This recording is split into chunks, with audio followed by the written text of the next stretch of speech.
네, 안녕하세요. 두 번째 시간입니다.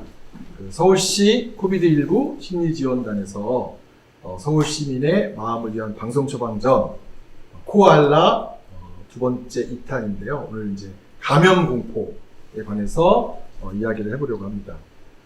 근데 이제 코알라가 뭐냐? 저희가 현수막에 가려서 잠깐만요. 코로나 바이러스가 우리에게 알려주는 것을 이야기하는 라이브 방송. 코알라라고 기억에 남게 줄이긴 했는데 좀 길어졌습니다. 네.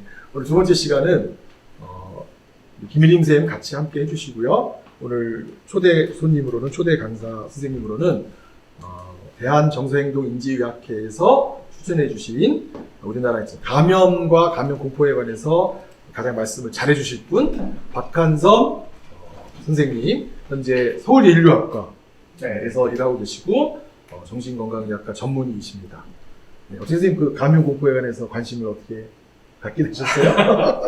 네, 안녕하세요, 서울시민 여러분. 네. 인사 먼저 드리겠습니다. 네. 박한선입니다. 네. 다른 건 뭐 아니고, 2015년도에 이제 메르스 사태가 있었어요. 네. 그때 그 재난정신건강위원회 이제 활동을 하면서 이제 메르스 관련해가지고 그 시민들의 마음을 좀 어떻게 될까 이런 연구를 좀 했었고요. 네. 그때 좀 인연을 맺게 된 것 같습니다. 저도 그때 이제, 제가 그때 단장이었어요. 그렇구나.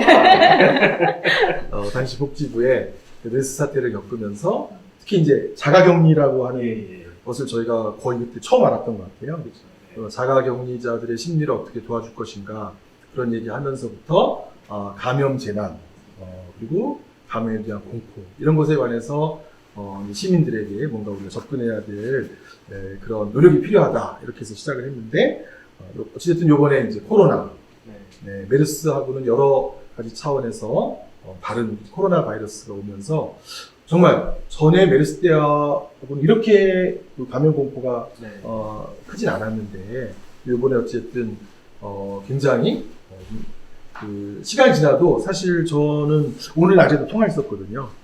본인 자신이 시간이 가면 갈수록 다 걸렸고 자기가 남았다 이런 공포 때문에 뭐 급하게 약을 처방해달라 그런 전화를 받기도 하고 그랬었는데 그런 점에서 백신 없냐라고 막 따지는 분들 많으시고 백신이 빨리 나왔으면 좋겠다 이렇게 얘기를 하시는데 지금 현재 우리가 만든 백신은 없고 현재 유일한 백신은 심리 백신만 있다 이렇게 얘기를 하고 있는데 그래서 심리 백신 얘기가 굉장히 많이 나왔고 또 그런 노래도 하나 만들어졌죠. 심리 백신. 그렇죠. 마음 백신에 대한 노래가 있죠. 네. 그래서 오늘 이제 본격적인 강의 하기 전에 우리 심리 백신 노래를 저희가 10분 늦은 미안한 마음도 있고 그래서 김미림 선생님이 악기도 없는데 일단 우리 박 선생님 강의 앞서서 공연을 하나 잠깐 하고 강의 들어가도록 하겠습니다. 네. 저희 7가지 그 마음 백신 나왔던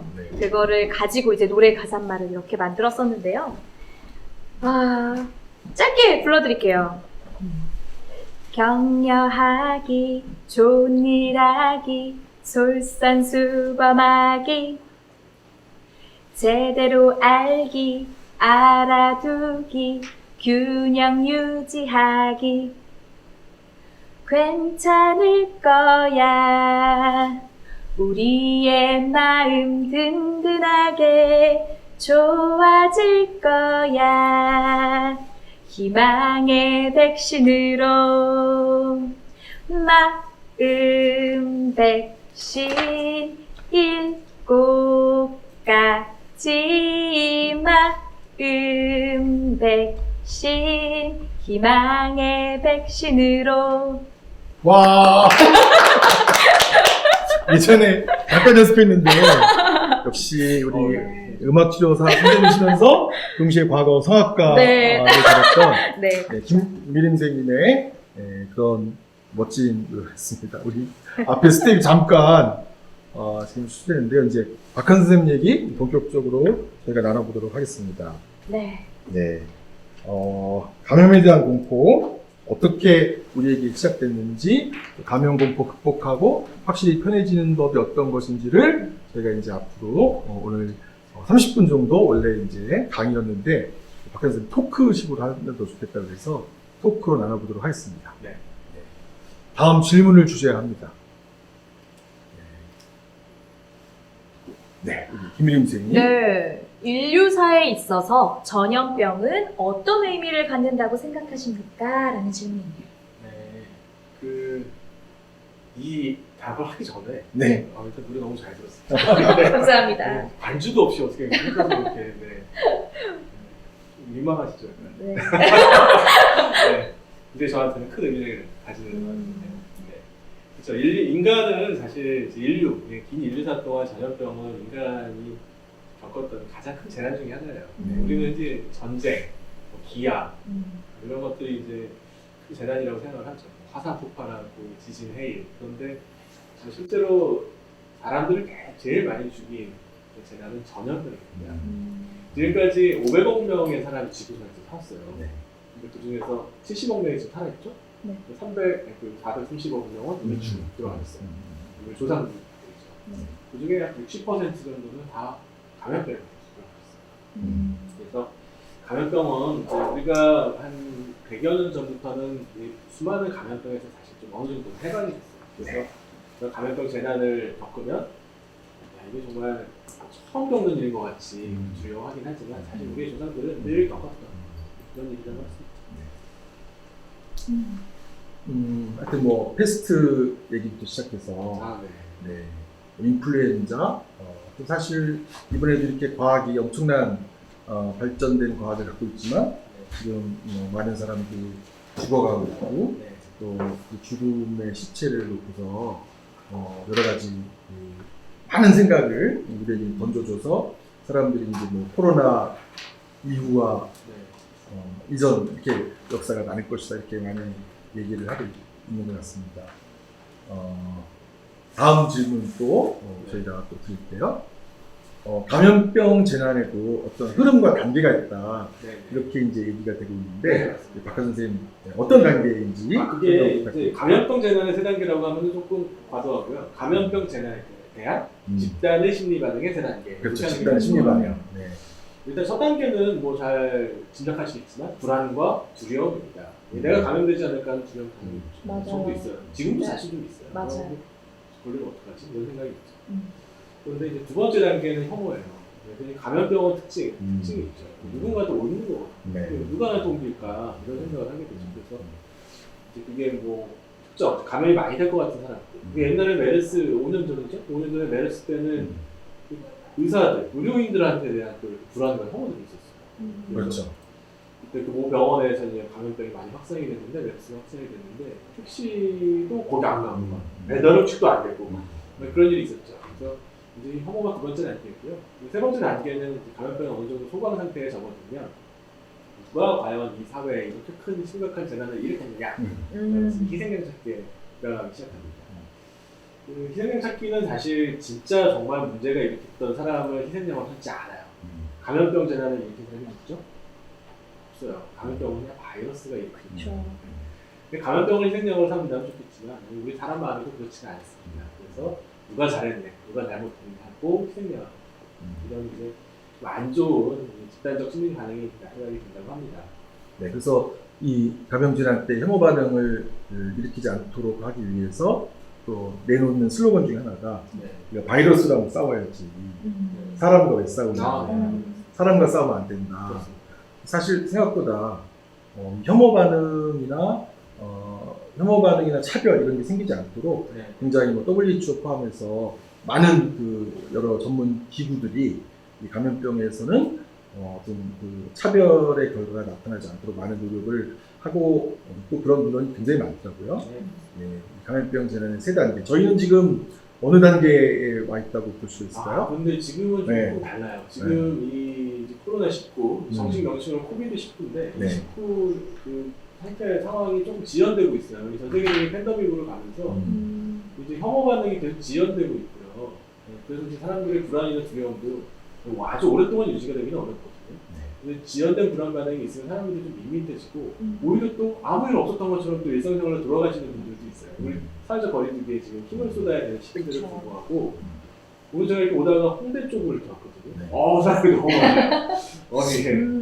그런 데 문제가 좀 있을 수 있죠. 그래서 지금은 어떻게 보면 2단계와 3단계 사이가 좀 이렇게 지연되고 있는 과정이다. 이렇게 조금 보통 일반적인 에피데믹보다는 조금 오래 갈 거니까 네.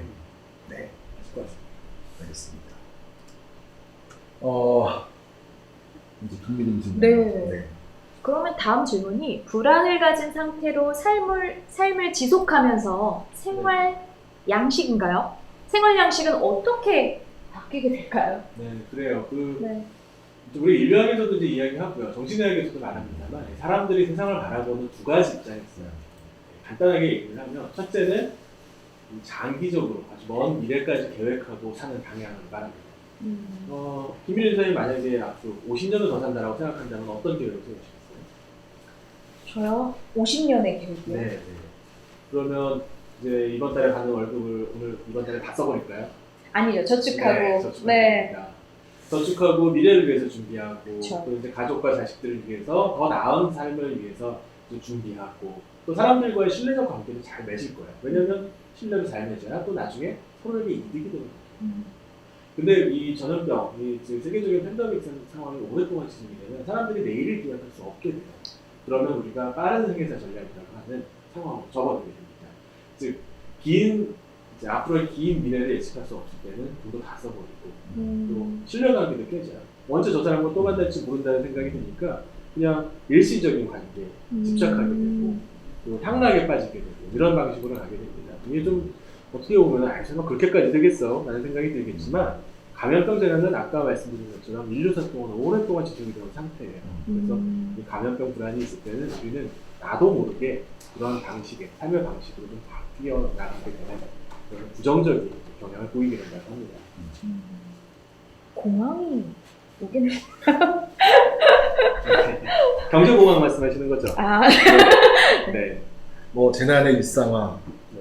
그런 얘기하고 생활 방역 이런 얘기하고 그러니까 또 집단 면역 얘기 나오고 하니까 이 감염에 대한 공포가 큰 사람들은 사실 이제 그야말로 공포가 맞아요. 중단되는 게 아니라 지속적인 그런 공포 속에서 살아야 한다. 지속적인 공포 속에서 살아야 한다. 이게 이제 사람들이 심리적으로 너무 힘들고 피곤해지고 그런 것 같은데 지속적인 공포를 가지고 살아야 하는 사람들에게 뭔가 하여튼 우리가 어떻게 권해야 되는지 어떤 삶을 권해야 되는지 박근 선생님 아까 말씀하신 이제 포기하지 말고 포기하지 말고 장기적으로 꾸준히 계획적으로 살아야 된다. 근데 여러 언론에서 이 감염 재난의 일상화 또 뭐 재난의 일상화 이런 얘기 하니까 과거에 우리 그 페스트라는 소설에서 말하는 그 르웨라는 주인공이 그냥 할 일을 할 뿐이다. 늘 할 일을 하고 살 뿐이다. 특별한 이 공포에서 네. 벗어날 수 있는 다른 방법이 있는 게 아니라 그냥 성실하게 사는 게 공포를 이기는 제일 중요한 방법이다. 이렇게 얘기를 나왔는데 불성실한 사람들은 이제 걱정인 것 같아요. 생활 방역에서 네, 그렇죠? 네. 맞습니다. 그 패스트 얘기 잘 해주셨는데 네. 김 선생님께서 이런 식으로 방송을 하시는 것도 네. 이게 지금 코로나가 이렇게 전 세계적으로 퍼지는데 이런 식의 방송이 무슨 의미가 있겠어 이렇게 생각하시는 분도 있을 거예요. 네. 그래서 절대 그렇지 않습니다. 네. 다시 우리가 이 감염병의 위험에 대해서 알고 있는 건 사실 좀 과장된 방송도 분명히 있어요. 이제 서울 시민을 위한 이 방송입니다만 우리들이 생각하고 있는 그 불안 반응이 실제로 과장되어 있다면 그 부분을 좀 교정하고 또 현실적으로 들여다볼 수 있어야 돼요. 알면 덜 불안합니다. 네. 그 이제 패스트에서 얘기하셨습니다. 장타로라는 분들이 타로? 네. 타로가 이제 전염병이 이제 시에 오랑시에 폐쇄가 났대요. 그래서 사람들이 막 공항에 빠지고 막 한강에 빠지고 도망치려고 하는데 내가 할 수 있는 일이 무엇일까 생각하다가 사망자의 기록을 만들기 시작하고 사망자들을 이제 수거해서 이렇게 묘지로 옮기기도 하고 이런 식의 일을 합니다. 사실 감염병 패스트를 막는 데 있어서 현실적으로 당장에 도움이 되는 일은 아니에요. 하지만 그럼에도 불구하고 이러한 압도적인 재난 앞에서 시민들이 일반 시민들이 할 수 있는 건설적이고 건강한 일을 할 수 있다는 게 사실 우리가 할 수 있는 유일한 일이고요. 그런 면에서 코알라도 이러한 행동을 이러한 표현을 합니다. 네, 감사합니다. 네. 다음 질문 또, 네. 이 장기간의 불안, 네. 이렇게 이제 팬데믹 하면서 지금, 그 스페인 독감 얘기하면서 첫 번째 웨이브, 첫 번째 파도가 왔다 간 거고, 네. 가을에는 두 번째 파도가 오고, 내년에는 세 번째 파도가 온다. 맞아요. 이렇게 네.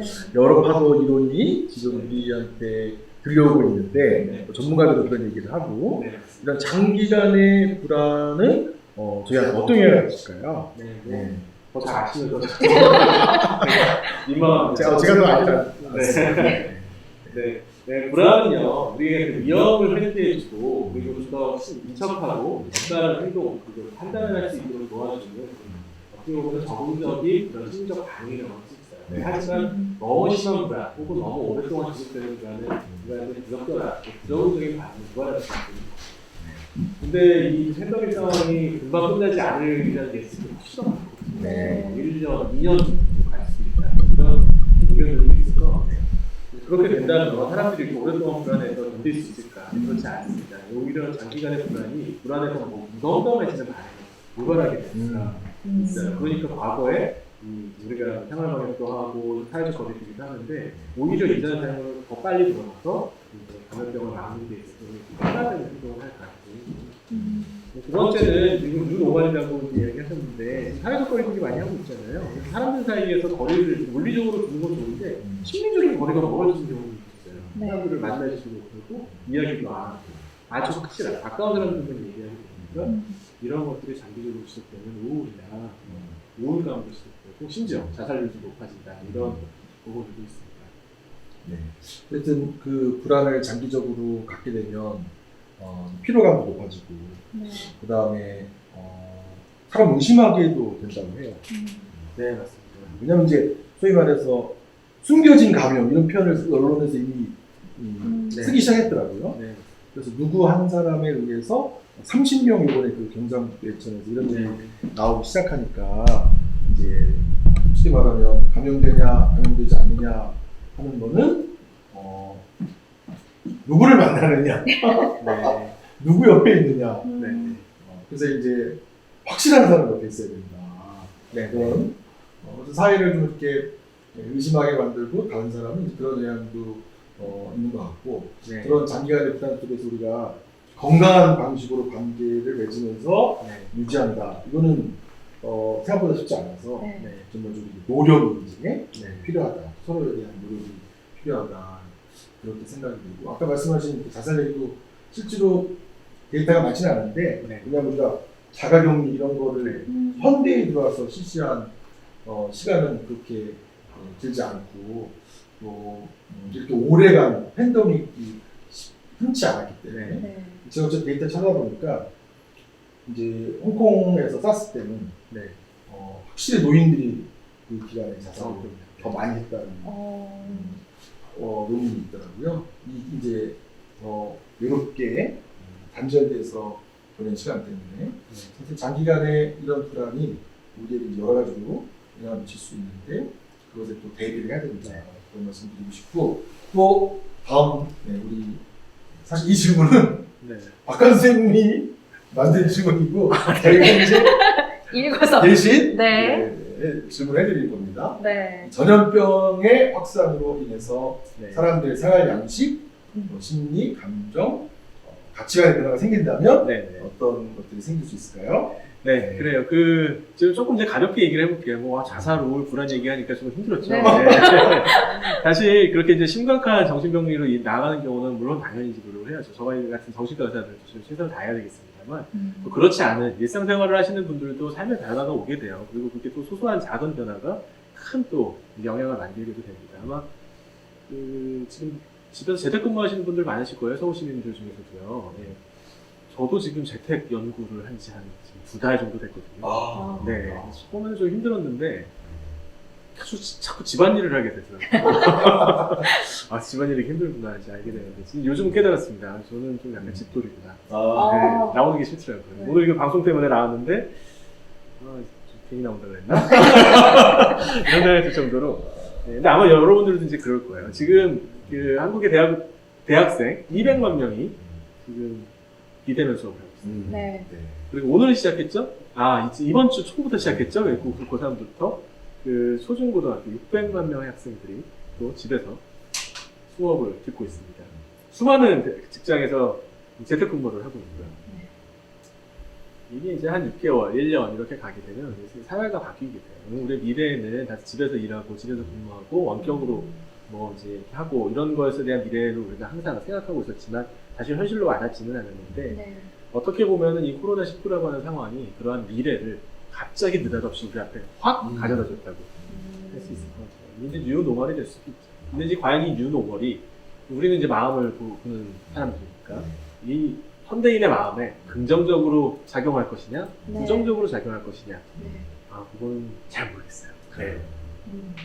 아직 우리가 온라인이 익숙하지가 않아서 뭐 상담이나 이런 것들을 오시는 분들도 네. 사실 불안하거든요. 네. 이제 직접 만나서 얘기하는 것과 인터넷에서 맞습니다. 화성으로 얘기하는 것과 네. 굉장히 달라서 그러면 그렇게 되면 가치관의 변화가 어떻게 있을까요? 아까 말씀드린 거랑 비슷한데요. 그게 이제 패스트 라이프 스트래테지. 지금 이제 좀 어려운 말이지만 빠른 생애사 전략 이제 득세를 하게 됩니다. 잠깐만 다시 천천히 빠른 생애사 전략. 빠른 생애사 전략. 네. 그러니까 우리가 이제 삶을 살아가는 큰 두 가지 흐름으로 이제 우리 삶을 봅니다. 첫 번째 방법은 느린 생애사 전략. 느린 생애사 전략. 그렇습니다. 긴 수명, 안정된 미래, 그리고 확실한 이제 자신의 삶, 가족, 공동체 이런 신뢰를 바탕으로 한 삶에서는 우리는 그 장기적인 계획을 세우고 장기적으로 문명을 조금씩 건설해가는 이런 모습을 보이게 되는데 빠른 생애사 전략이 이제 득세를 하게 되면 결국에는 국지적인 분쟁과 전쟁, 폭동, 이런 갈등, 범죄 이런 문제가 일어난다고 되어 있어요. 여러분들도 아시겠지만 선진국과 후진국을 나누는 기준은 국민소득이 아니에요. 사회적 신뢰 수준입니다. 즉 내가 오늘 죽지 않고 내일 살아있을 수 있다는 것 그리고 내년이 아니라 10년 후, 20년 후를 기약할 수 있다는 것 이게 선진국이고요. 그렇게 어려운 사람, 그렇지 않은 상황이 후진국이라고 저는 이야기를 할 수 있죠. 국민소득이 많고 적으면 그렇게 중요한 문제는 아니에요. 우리에겐 더 중요한 건 미래입니다. 근데 전염병이 많이 확산되면 이제 이런 문제가 커질 가능성이 있어요. 지금 코로나19도 그렇지만 사실 1975년부터 지금까지 신종 감염병이 50건 있었어요. 크게 유행한 신종 감염병은 50개예요. 이게 이제 생태계 파괴, 인구 집중화, 세계화, 또 집중화된 의료 시스템 이런 여러 가지 요인으로 인해서 신종 감염병이 계속 늘어나고 있고요. 우리가 코로나19를 운 좋게 잘 막아서 어느 정도 성공적으로 지금 한국에서 잘하고 있는 것처럼 잘 이렇게 이제 성공적으로 대처를 한다고 해도 이게 끝이 아니에요. 내년, 내후년 당장 뭐가 생길지 모릅니다. 그렇기 때문에 이제 사람들이 라이프 스타일이나 네, 그렇습니다. 삶을 인식하는 네네. 어떤 그 세계관, 가치관의 변화가 생겨날 것이다. 그렇죠. 네. 네. 그런 점에서 이제 어쨌든 공포가 큰 사람들은 네네. 아무래도 이제 더 많은 변화가 있을 것 같아요. 그렇습니다. 그래서 중요한 건 우리가 이제 이렇게 해서 결과적으로 나타나는 심리적인 문제, 이제 시민들의 마음을 달래는 것도 중요하지만 자꾸 이런 문제가 발생하지 않도록 어떻게 보면은 세상과 우리의 발전과 미래에 대한 즉 진보에 대한 기존의 가치관을 성장 위주 그리고 만들고 생산하고 그리고 내일보다 더 많은 더 수익을 경제적인 이득을 취하는 이런 방식의 삶의 방식을 다시 한번 재검토해봐야 될 시기가 온 게 아닌가 생각합니다. 네. 성장 위주의 전형적인 성장 성공 위주 인간 중심의 네. 사고 방식을 네네. 바꾸는 게 그런 가치관의 변화가 우리를 더 공포로부터 실제로 구할 수 있다 이런 말씀을 해주신 것 같습니다. 네네. 네. 네, 한편으로는 희생과 봉사를 보여준 사람들도 있는데 그렇죠. 네, 이런 재난 상황에 네. 어떻게 그런 일이 일어날 수 있을까요? 사실 이제 이런 질문들은 그런 얘기를 많이 하세요. 그 한국에서 보면은 대구 그 경북 지역으로 달려가는 의료진들 네. 그리고 이제 자신의 사진을 털어가지고 마스크를 주변에 나눠주기도 하고 네. 이런 분들을 보면서 야, 역시 우리나라가 이제 좋은 나라다 이렇게 이야기를 하시는데 사실 집단간 비교는 불가능합니다. 한국 사회에서도 만약에 아주 유행이 많이 일어났다면 그러면은 부정적인 반응이 더 많이 일어났을 수도 있어요. 다만 그럼에도 불구하고 이러한 희생과 봉사를 보여주는 그러한 사람들이 세상에 많이 알려지고 또 칭찬받고 격려받을 수 있는 사회적 분위기가 있다는 건 한국 사회가 그래도 건강하다는 것을 보여주는 이제 증거라고 생각을 합니다. 네. 정상적으로 일어날 수 있는 반응은 분명히 아니에요. 불안하고 힘들지만 애써 이기고 공동체를 위해서 노력하겠다고 하는 그런 이제 자원봉사자, 또 의료진, 또 방역 관련 공무원들의 노력이라고 할 수 있죠. 사실 우리는 아주 크게 박수를 좀 해줘야 돼요. 사실 저라면 못할 것 같아요. 제 목숨을 걸고 거기 가가지고 감염 걸릴 수도 있고 이미 200여 명이 죽었어요. 전 세계적으로는 얼마나 죽었죠? 엄청나게 많이 죽었는데 10만 명 넘. 네, 맞아요. 네. 거의 15만 명 이상 네, 사망한 것 같아요. 맞습니다. 이게 사실 뭐 어떻게 보면 웃으면서 할 얘기는 아니에요. 네. 그런데도 불구하고 이제 이렇게 노력을 하시는 분들이 있죠. 이 자리를 빌어서 그런 분들에게 정말 네, 박수 한번. 다시 한번 네, 감사를 드립니다. 어쨌든 이제 감염 공포가 있을 때 공포를 이겨내는 방식 중에 하나가 그런 긍정적인 활동을 하거나 네. 이제 공포에 대해 도전하는 행동이다. 그래서 저희 정신과에서 이제 카운터 액션, 네.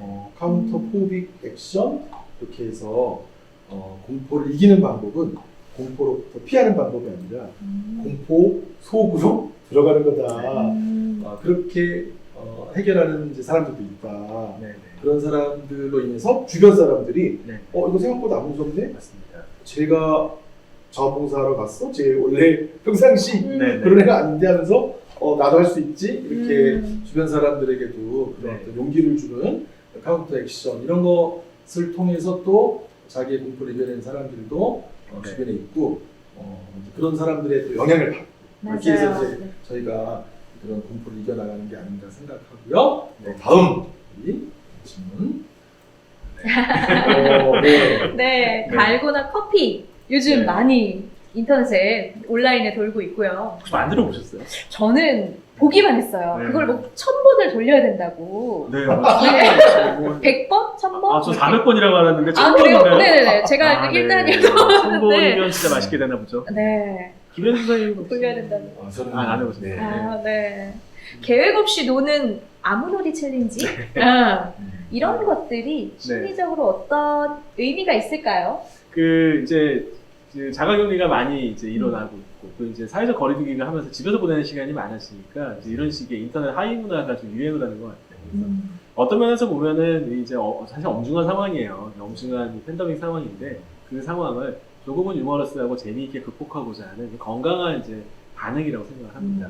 하지만 또 어떤 면에서는 2차적인 피해가 이제 앞으로 너무 많이 커지잖아요. 근데 지금 코로나19 상황으로 인해서 경제적인 어려움을 겪고 계신 자영업자분이 너무 많아요. 그래서 여러분들의 이제 어려움이 커지게 되면 사실 이런 식의 이제 즐거운 하위 문화도 좀 비난을 받게 될 가능성도 또 있어요. 지금 이게 장난하자는 거냐 이런 움직임이 좀 될 수도 있죠. 그래서 어떤 면에서는 이런 움직임이 긍정적으로 보여지는 게 아직은 우리 사회가 그래도 견디고 있구나라는 걸 보여주는 것이기도 하고 또 한편으로는 달고나 커피를 사람들이 더 이상 만들지 않는다면 이게 뭔가 좀 이제 너무 좀 심각한 상황이구나라는 걸 보여주는 네. 시그널일 수도 있지 않을까 생각합니다. 그럼 저희가 생겨난 시간 그리고 이제 공포로부터 벗어나기 위해서 뭔가를 하긴 해야 되는데 네. 그럴 때 아무놀이 챌린지는 그래도 네. 어떤 그 릴레이된 효과가 있잖아요. 연쇄 효과가 있어서 네. 어떤 사람들의 연결감이라고 할까요? 네. 단절되지 않고 연결돼서 하면 뭔가 하여튼 그 연결된다는 것 자체의 좀 편안함도 있고 네. 연결이 되면 이게 우리가 하나다 이런 네. 소속감도 좀 이제 주는 것 같아요. 마음의 거리를 좀 줄일 수 있는. 네. 근데 제가 아무놀이 챌린지나 무슨 아무 챌린지 봤더니 네. 아무 챌린지가 아니더라고요. 상당히 연습을 해야 되는 챌린지여서 네. 저게 아무 챌린지가 아닌 것 같은데 그런 생각을 했었습니다. 네. 다음번에 상당한 우리 방송에서 한번 달고나 같이 만들면서 얘기하기. 마시면서. 네. 네. 또 감염 공포 관련 다음 질문을 해볼까요? 오랜 감염병에 대한 심리적 반응과 관련된 역사적 사례 혹시 있나요? 네, 이제 이번에 뭐 이 코로나 사태로 인해서 여러분들 뭐 많이 대중매체에서 많이 접하셨을 거예요. 그래서 유스타니아누스 역병이라든지 아테네 역병 이런 게 있어요. 가장 역사적으로 오래된 전염병이라고 할 수 있고요. 지금은 그게 뭔지 잘 몰라요. 패스트라는 주장도 있는데 아니라는 주장도 있고요. 어쨌든 이제 그 문제가 그 역병이 크게 일어났을 때 제국이 무너졌어요. 네, 그렇죠. 로마 제국이 무너졌습니다. 그 더 이전으로 가보면 우르크라는 이제 나라가 있었어요. 들어보신 적 있어요? 우르크요. 네. 위르크는 들어봤는데 네덜란드에 네. 있나요? 아닙니다. 아, 아닌가요? 우르크는 네. 그 메소포타미아 지역에 있었던 기원적 아. 3,500년 전에 네. 있어요. 이쪽에 도시국가였는데 그래도 세계 최초의 제국으로 알려져 있어요. 오. 네네. 그 우르크가 우르크 체제라는 것, 그 우르크 월드 시스템이라는 걸 처음으로 만들었어요. 즉 그 도시국가를 중심으로 주변에 있는 국가들과 밀접한 교역과 이제 거래를 지속을 했었던 일종의 세계 무역 체제를 뭐 지금으로 보면 작지만 그걸 만들었죠. 그런데 없어졌어요. 왜 그랬을까요? 전염병. 네, 그렇습니다. 네. 네, 그 기원적 9,000년 전부터 이제 신석기, 후기가 없는 신석기 문화가 시작이 됐을 때부터 다양한 도시 문화가 생겼고요. 인구가 많이 증가됐어요. 수렵 채집 사회에서는 인구의 증가율, 우리가 이제 그 재생산율이라고도 하고 출산율이라고도 하는 게 보통 이제 2점 조금 넘어요. 2.1 정도가 매직 스코어라고 하는데 이제 한국의 출산율은 1점이 좀 안 되잖아요. 네, 좀 안 좋은 상황이죠. 그런데 이게 이제 그 수렴 채집 사회에서 신석기 사회로 넘어가면서 많이 올라갔어요. 올라갔는데도 불구하고 인구가 증가하지 않았습니다. 1만 년 전에 신석기 시대가 시작할 때 세계 인구가 몇 명이었을까요? 네. 몇 명이었을까요? 500만 명이었어요. 오. 네, 서울 시민은 딱 절반입니다. 네. 네. 그런데 5,000년이 지나서 기원전 한 3,000년 정도 됐을 때 세계 인구는 얼마나 몇 명이었을까요? 좀 많이 증가되어 있지 않았을까요? 그렇게 생각하실 수 있어요. 네. 하지만 100만 명 정도밖에는 증가하지 않았습니다. 오. 가장 큰 이유는 바로 감염병입니다. 정주 생활을 하면서 주변에 있는 이제 숲이나 이런 것들을 다 이제 논밭 이런 걸로 만들기 시작했고요. 동물들을 가축을 길들이기 시작했고 사람들이 좁은 곳에 모여서 있기 시작했어요. 그게 전염병을 일으킨 원인입니다. 집단 생활을 하면서. 그렇습니다. 이런 어려운 말로 이제 후기 신석기 다종생물 정착 캠프, 어. 도모스 복합체 뭐 이런 이름을 이제 인류학에서 쓰는데요. 네. 이거의 가장 큰 확대형이 바로 뭘까요? 바로 현대의 대도시 그리고 세계화된 시스템입니다. 네. 그래서 이런 오랜 감염병으로 이제 우리 인류의 역사들은 정철되어 있어요. 정철되어 있고 앞서 말씀드린 것처럼 이러한 반응들이 특히 이제 중세 무렵의 패스트 때 이러한 반응들이 강력한 혐오 반응을 유발을 합니다. 이민족에 대한 이제 배척 이런 것들을 유발하게 되죠. 매독이 언제부터 유행했을까요? 매독하면 아주 대표적인 성병 중에 하나잖아요. 네. 19세기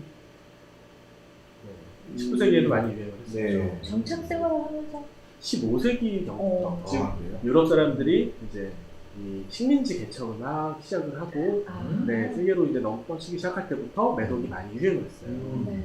매독은 이제 증상이 이렇게 매화꽃처럼 된다고 해서 매독이라는 이름이 붙었는데 매독이 돌면서 어떤 사회적 변화가 생겼어요? 매독이 성병이라는 사실을 사람들이 금방 눈치챌 수 있었어요. 커지는 상황을 보니까. 네. 그래서 성적인 행동에 대한 다양한 혐오 반응이 이제 나타나게 됩니다.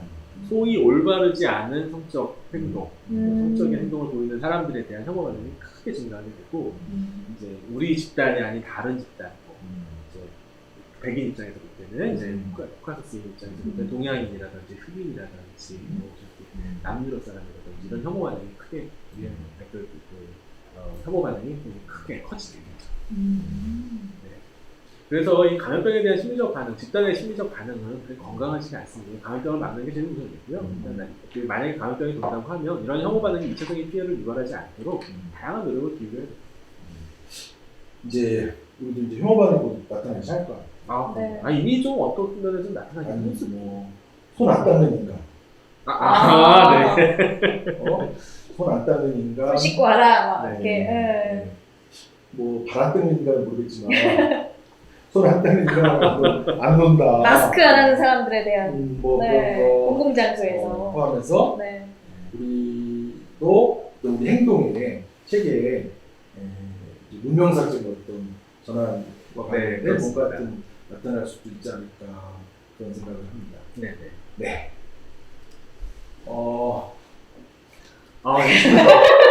중요한 질문이네요. 질문이 많네요. 예. 네. 이거 정말 다들 너무 궁금해하시는 부분인데 네. 앞으로의 미래는 어떻게 될 거라고 생각하세요? 글쎄요. 그거는 네. 김민우 선생님 어떻게 생각하세요? 정말 모르겠어요. 네. 정말 극단적으로 네. 정말 다 떨어져 살고 싶어 할 것 같기도 하고 정말 예민해질 것 같기도 하고 네. 근데 지금 시스템에서는 그럴 수 없는 부분들이 굉장히 많잖아요. 네. 네. 맞습니다. 아까 김현 선생님께서 그런 얘기를 하셨어요. BC와 AC로 네. 바뀔 것이다. 즉, before 코로나, 네. after 코로나로 바뀔 것이다. 이런 얘기를 하셨죠. 사실 부정적인 상황만 보면 이래요. 투키디데스가 아테네 역병을 기술했는데 이런 말을 했어요. 제가 한번 읽어드릴게요. 네. 사람들은 매 순간을 즐기면서 생명과 부가 하루아침에 사라져버릴 것처럼 행동했다. 소위 명예를 지키려고 노력하는 사람은 아무도 없었다. 목표를 달성할 수 있을 때까지 과연 살아남을 수 있을지 너무나 불확실했다. 반면에 현재의 쾌락과 그것에 기여하는 것이라면 무엇이든지 고귀하며 또한 유익하다는 믿음이 깊숙이 뿌리내렸다. 이렇게 이야기를 했어요. 부정적인 시나리오라고 할 수 있어요. 아까 말씀드렸던 빠른 생애사 전략이 네네. 사람들의 마음속에 굳어버리게 되는 거죠. 하지만 인간이 특히 이제 현대인들이 과학, 우리가 좋아하는 네. 과학. 네. 그리고 이제 코로나는 사실 왜 생겼는지 우리가 잘 알아요. 이게 생태계 파괴와 인구 집중화 때문에 생긴 거거든요. 네. 네, 그걸 그냥 두 눈 뜨고 보고만 있으면서 이런 식으로 부정적인 반응이 빠질 거라고 생각하지도 않습니다. 약 15년 전에 이 전염병에 대해서 예측을 했던 앤드류 니키포르기라는 학자가 있어요. 이렇게 얘기를 했어요. 사람들은 여행을 덜하고 무역을 줄이며 공공보건에 더 관심을 기울일 것이다. 단종 재배, 즉 한 가지 작물만 키우는 네. 재배와 공장형 사육, 생태계 파괴, 세계화 등에 대한 대중의 의문이 제기될 것이다. 과연 현대 사회의 기본적인 작동 방식이 신종 전염병의 대유행을 감수할 만큼의 가치가 있는 것일까? 이런 의문이 이제 제기될 것이다. 이렇게 이야기를 했어요. 그래서 이 코로나19는 단지 전염병이 아니라 모든 사람들에게 우리가 지금까지 살아오던 삶의 방식에 대한 근본적인 의문을 던져주는 아주 중요한 이제 계기가 될 수 있을 거라고 생각을 합니다. 하지만 그 계기를 긍정적으로 이제 발전시킬 것인지 아니면 부정적이고 일시적인 향락적인 분위기로 우리가 될 것인지는 우리가 결정할 일이라고 생각합니다. 우리가 결정한 일이라고 하니까 네. 부담. 지금 결정해 주십시오. 그러니까 공포가 큰 사람들은 공포를 잘 조절하지 못하면 결국 뭔가 포기하게 될 것 같습니다. 네. 그래서 이제 과학의 힘도 빌리고 우리의 일상생활에 어떤 노력도 필요하고 여러 가지 하여튼 새로운 개념의 생활을 우리가 이제 만들어냄으로 인해서 네. 이제 저 미래를 우리가 만들어가야 되는 그런 상황에 처해 있는 것 같아요. 네. 지금까지 추진해왔던 이 미래로는 네. 우리가 이제 앞으로 생존하기가 어렵다. 네. 그러니까 이제 제 주변에 이 감염에 대한 공포가 있는 분들 중에 그 감염 공포에 대한 딜레마가 뭐냐면 사실은 안 바뀌었으면 좋겠거든요. 지금처럼 이렇게 살았으면 좋겠거든요. 근데 이제 지금 바뀌어야 됩니다. 네. 바뀌어야 됩니다. 맞습니다. 술도 더 줄여야 된다. 돌아다니는 것도 안 된다. 네. 해외여행 이제 함부로 못 간다. 네. 어떻게 사냐. 사회적 거리두기 해야 되니까 한 달에 한 번 만나야 된다. 두 번 만나야 된다. 이제 이런 이제 변화가 이제 굉장히 두렵다. 네. 그래서 더 답답하다. 이런 분들도 제 주변에 이제 여러 분 계시고 실제로는 정말로 이제 이러다가 내가 감염됐을 때 이게 바이러스가 그 사이에 변형이 돼가지고 그렇죠. 자기는 새로운 유형의 바이러스가 자기를 더 다른 사람과 다르게 더 힘들게 할지도 모른다. 그래서 이제 그런 사람들은 왜 그렇게 생각할까 보니까 그분도 어쨌든 뭔가 딱 정해져 있어야 되는데 지금 어떻게 될지 모른다. 급변하는 상황이. 그리고 이제 불확실하다. 네. 그러니까 이 감염 공포에 대해서 힘들어하시는 분들 중에는 네. 이 불확실성을 좀 견디기 힘들어하는 분들이 계신 것 같아요. 네. 지금 사실 우리의 미래도 말하자면 우리의 노력에 달려있다라는 표현이 멋지지만 다른 말로 하면 불확실하다는 거잖아요. 네. 맞아요. 네. 네. 이 불확실함을 견뎌야 되는 그러면서 장기적인 감염 공포도 이제 견뎌내야 되는 네. 이런 시간들이 우리 앞에 있다. 그러니까 참 어렵다. 말씀하신 것처럼 우리가 지금 네. 질문을 다시 던져야 될 때다라고 네. 말씀을 하셨잖아요. 정답은 없어요. 그런데 방법은 있습니다. 그래요? 네. 네. 이런 반가울 때가. 알면 덜 불안합니다. 네. 사실 우리 이제 인지행동 치료에서도 가장 기본이죠. 알아야 되거든요. 네. 그 HIV라는 바이러스가 있어요. 아마 들어보신 적 있으실 거예요. 우리가 알고 있는 후천성 면역 결핍증을 일으키는 인간 면역 결핍 바이러스라고 하죠. 1980년대 처음 생겼어요. 두려워하세요? 사실 그렇게 두려워하지 않아요. 백신 없어요. 백신 개발하겠다고 그렇게 노력했지만 없습니다. 네. 변종이 몇 개일까요? HIV는 처음에 2종으로 시작이 됐는데 지금 네. 변종이 400종입니다. 치료약, 물론 치료약이 있지만 완치약은 아니에요. 조절하는 겁니다. 네. 하지만 HIV에 걸릴까 두려워하고 불안하고 세계가 공황에 빠지고 이러지 않습니다. 네. HIV를 주는 분이 훨씬 많아요. 왜 그럴까요? 알기 때문입니다. 우리는 HIV가 어떤 병인지도 알고 어떤 경과를 보이는지 어떻게 치료하면 살 수 있는지 죽는지 감염이 어떻게 되는지 잘 알고 있습니다. 예, 이 코비드, 이제 코로나19 때문에 있었던 이 전 세계적인 불안과 공포, 두려움 등은 사실 모르기 때문입니다. 작년 12월 말에 이 바이러스가 처음 돌았을 때만 해도 무슨 바이러스인지 아무도 몰랐어요. 네. 치명률이 어떻게 되는지, 전파 경로가 뭔지, 뭐 잠복 기간이 있는지 없는지, 심지어 증상이 어떤지도 잘 몰랐어요. 네. 이제 우리는 많이 알게 됐어요. 앞으로 더 많이 알 겁니다. 알면 덜 불안하고, 네, 저는 극복할 수 있습니다. 네. 네, 맞습니다. 하여튼 가짜 뉴스 포함해서 여러 가지 우리가 증폭된 공포를 갖게 되는 이유 중에 하나는 냉정하게 네.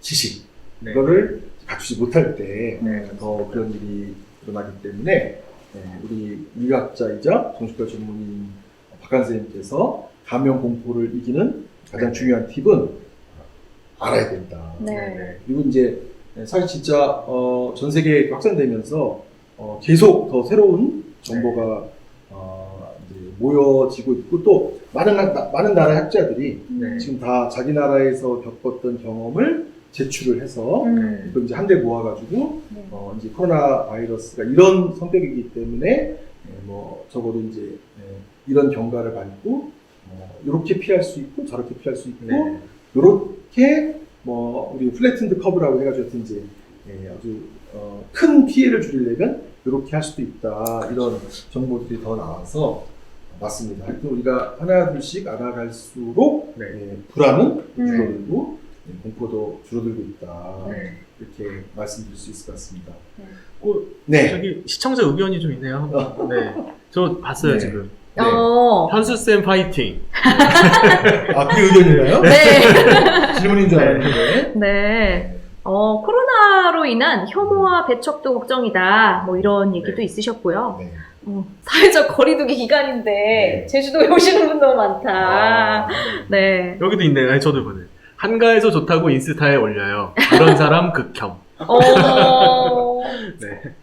네. 근데 저는 이제 과학적으로 정보를 아는 것도 굉장히 불안에 중요하지만 저는 이 기간 동안에 자신을 조금 더 잘 알 수 있는 방법이기도 한 것 같아요. 네. 나의 불안도가 정말 높은 사람인지 아니면은 나는 별로 생각보다 그렇게 불안을 느끼는 사람이 아니었구나라는 거를 느낄 수도 있는 시기인 것 같아요. 오늘 이 방송 오기 전에 그 전 방송이 하나 있었는데요. 네. 그 책 관련된 그런 이제 팟캐스트였는데 그 얘기를 하시더라고요.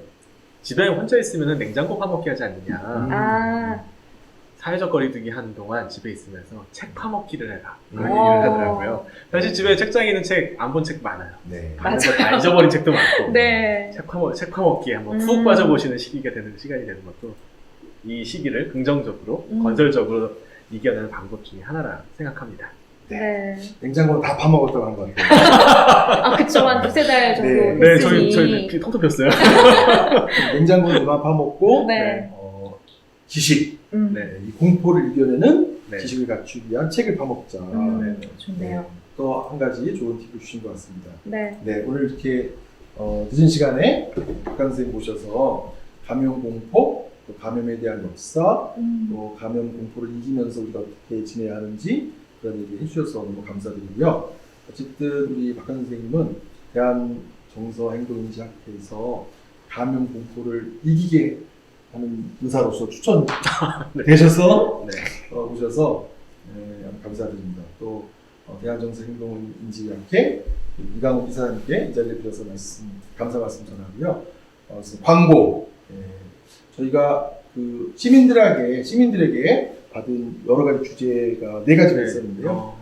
불면, 감염공포, 그다음에 이제 청결에 대한 강박이 심해진 분들이 생겨서 힘들다. 청결에 대한 강박, 마지막은 이제 우울해졌다. 계속 무기력해진다. 그래서 다음 방송에서는 이런 청결, 우울에 관해서 또 다룰 예정입니다. 오늘 시작할 때는 백신 노래 불러주셨는데 네. 끝날 때는 호흡으로 끝내실래요? 또 뭐 보여주실 때 있으신가요? 네. 준비된 노래는 없습니다. 네. 늦은 시간까지 네. 들어주셔서 정말 감사드리고요. 사실 지금쯤 되니까 긴장도는 많이 사라지는 것 같아요. 네. 조금 뭐 정보에 대한 이야기도 듣고 이제 그렇게 하면 되는구나라는 게 조금 생기니까 처음에 느꼈던 긴장도보다는 나아진 것 같습니다. 그리고 기술적인 문제도 이제 오늘 저희가 처음이어서 네. 여러 가지 있었지만 다음부터는 이제 훨씬 더 개선되어져서 영상이나 소리도 훨씬 더 오늘 첫 방송입니까? 네. 오늘 첫 번. 영광입니다. 몇 번 하진 않을 거지만 첫 방송이고 네. 서울 시민들에게 직접적으로 심리 처방, 방송을 통한 마음 처방을 할 수 있는 기회를 만들기 위해서 서울 코비드19 지원단이 마련한 시간이었습니다. 네. 청취해 주셔서 감사드리고 응원해 주셔서 고맙습니다. 다음 시간에 또 뵙도록 하겠습니다. 고맙습니다. 감사합니다.